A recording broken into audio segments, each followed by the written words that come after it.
أعوذ بالله من الشيطان الرجيم بسم الله الرحمن الرحيم إن الله لا يغفر أن يشرك به ويغفر ما دون ذلك لمن يشاء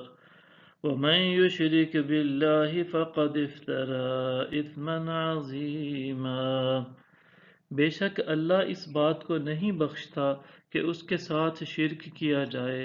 اور اس سے کم تر جو گناہ بھی ہو جس کے لیے چاہتا ہے بخش دیتا ہے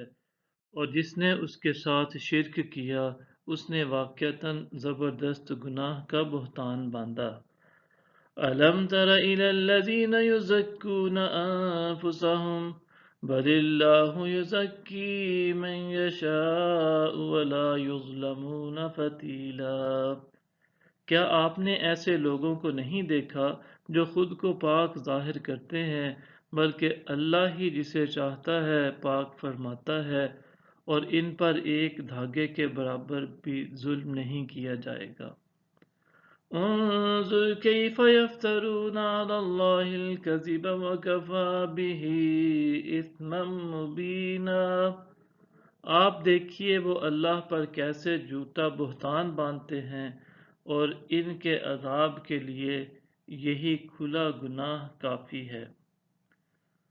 ألم تر إلى الذين أوتوا نصيبا من الكتاب يؤمنون بالجبت والطاغوت ويقولون للذين كفروا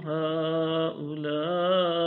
أهدى من الذين آمنوا سبيلا کیا آپ نے ان لوگوں کو نہیں دیکھا جنہیں آسمانی کتاب کا حصہ دیا گیا ہے پھر بھی وہ بتوں اور شیطان پر ایمان رکھتے ہیں اور کافروں کے بارے میں کہتے ہیں کہ مسلمانوں کی نسبت یہ کافر زیادہ سیدھی راہ پر ہیں اولئک الذین لعنهم اللہ ومن يلعن اللہ فلن تجد له نصیرا یہ وہ لوگ ہیں جن پر اللہ نے لعنت کی اور جس پر اللہ لعنت کرے تو اس کے لیے ہرگز کوئی مددگار نہ پائے گا ام لهم نصیب من الملک فاذا لا يؤتون الناس نقیرا کیا ان کا سلطنت میں کچھ حصہ ہے اگر ایسا ہو تو یہ اپنے بخل کے باعث لوگوں کو تل برابر بھی کوئی چیز نہیں دیں گے صدق اللہ العظیم